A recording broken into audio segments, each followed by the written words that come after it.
वनवास का 14वां वर्ष और भी कष्टकारक सिद्ध। अपनी बहन सुपर्णखा के अपमान से आहत लंका नरेश रावण ने माता सीता का धोखे से अपहरण कर लिया।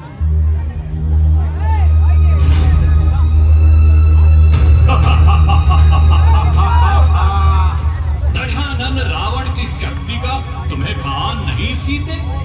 अब मैं तुम्हें अपनी पटरानी बनाऊंगा। नहीं रावण, तुमने मेरे स्वामी की शक्ति का अपमान किया है। वे तुम्हें कदापि नहीं छोड़ेंगे। सीते, अब तुम्हें रावण के हाथों कोई नहीं बचा सकता। इसलिए चुपचाप अपनी सुमति से मेरे साथ चलो। लक्ष्मण, भैया लक्ष्मण। पुकार ले और पुकार। लक्ष्मण।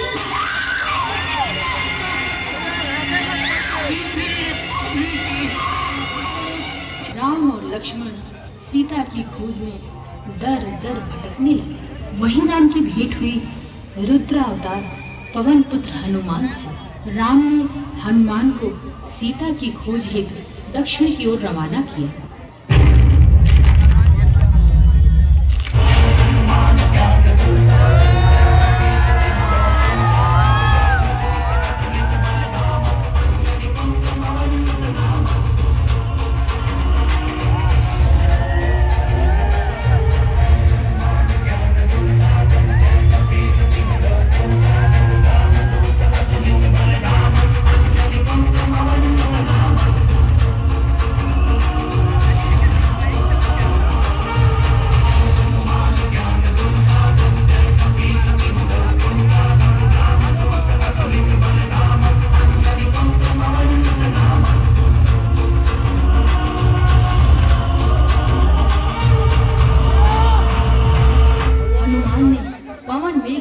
लंका पहुंचकर माता सीता का कुशल क्षेम जाना और फिर लंका नरेश के दरबार में पहुंच गए। लंका नरेश रावण, मैं राम भक्त हनुमान आपके लिए प्रभु श्री राम का संदेश लेकर आया हूँ।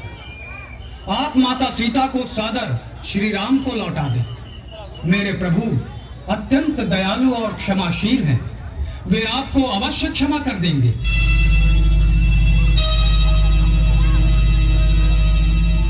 मूर्ख वानर, उन वनवासियों का दूत, वह वन की खाक छानने वाला राम, इस त्रिकालदर्शी स्वर्ग पृथ्वी और पाताल का स्वामी रावण को क्षमादान देगा।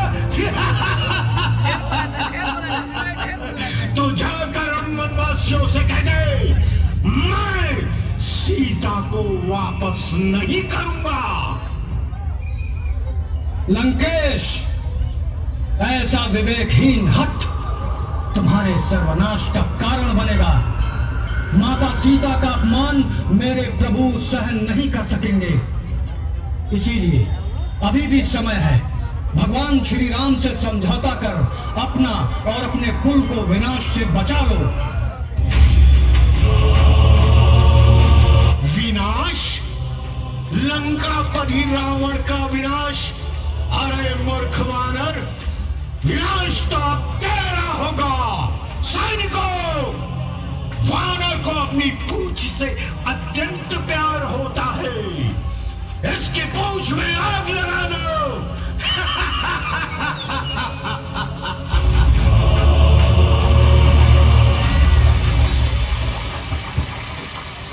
समझौते के समस्त प्रयास असफल हुए। वानरराज सुग्रीव की वानरी सेना, रीक्षराज जामवंत, महाबली अंगद और राक्षस कुल के विभीषण की सहायता से राम ने लंका पर चढ़ाई करने का निर्णय लिया। घमासान युद्ध ब्रह्मा की सलाह पर इंद्र ने राम को चंडी पूजन करने का मार्ग बताया। अश्विनी शुक्ल षष्ठी, सप्तमी, अष्टमी और नवमी को पूजा कर दशमी को देवी का शास्त्र विधि से विसर्जन किया। विभीषण ने उन्हें बताया कि उनके चरणों में 108 नीलोत्पलों का समर्पण किया जाए। देवी फिर भी प्रकट न हुई। राम के नयनों में आंसू आ गए। हनुमान के लाए 108 नीले कमल राम ने मां के चरणों में समर्पित कर दिए, परंतु ये क्या, वहां तो 107 ही कमल थे। देवी दल में भी एक भी कमल शेष न थे। क्या करें? ये कैसी परीक्षा माते? अब कहां से लाऊं एक और कमल? तुम ही मार्ग दिखाओ मां। कोई बात नहीं, मुझे भी तो लोग नील पद्माक्षी कहते हैं, तो मैं अपना एक नयन ही मां जगदम्बे के चरणों में समर्पित कर दूंगा। मां, मेरी भेंट स्वीकार करो मां।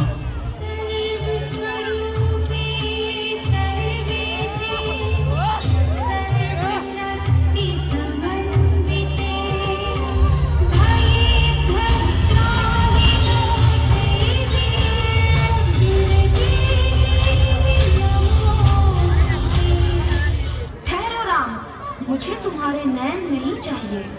मैं तुम्हारी भक्ति से अत्यंत प्रसन्न हूँ। मेरा आशीष तुम्हारे साथ है। माँ का आशीर्वाद पाकर राम रावण से युद्ध करने चल पड़े।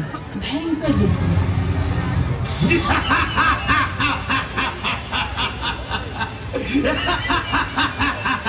राम तू लौट जा, मुझसे युद्ध में तू कभी विजय नहीं होगा। क्यों अपने प्राण गंवाने आ गया है? ये देख, मेरे 10 सिर है, तू किस किस का वध कर पाएगा? रावण, ये मेरे और तुम्हारे बीच का संघर्ष नहीं, बल्कि यह सत्य और असत्य का, पाप और पुण्य का संघर्ष है।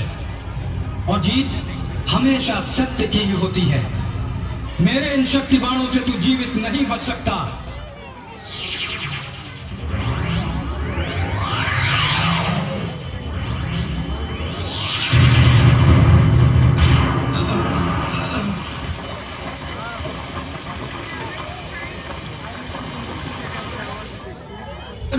राम,